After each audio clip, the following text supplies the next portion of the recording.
When tornadoes cause damage, they can remove natural barriers that people often take for granted. Meteorologist Ted McInerney takes us to Concord to show us how that affects a community.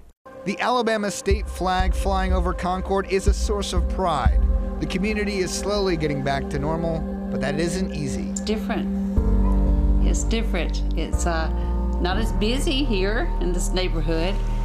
Privacy is no longer an option in this once heavily wooded area. We had a tree in our front yard 4 men couldn't reach around. But the EF4 tornado, with winds packing 180 miles per hour, shredded everything in its path. Coming through Concord mines over there, it started like a machine gun shooting pellets.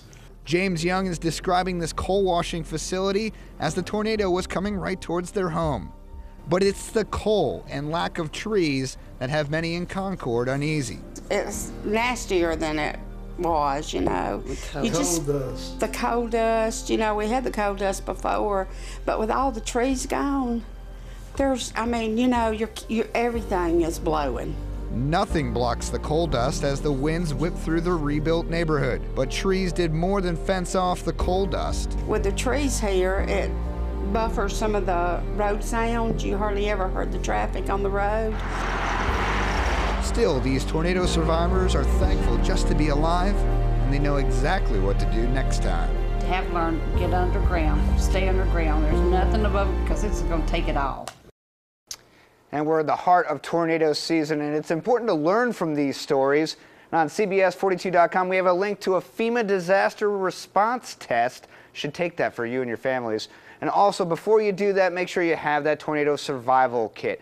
And here's a list of those survival kit items that you should have.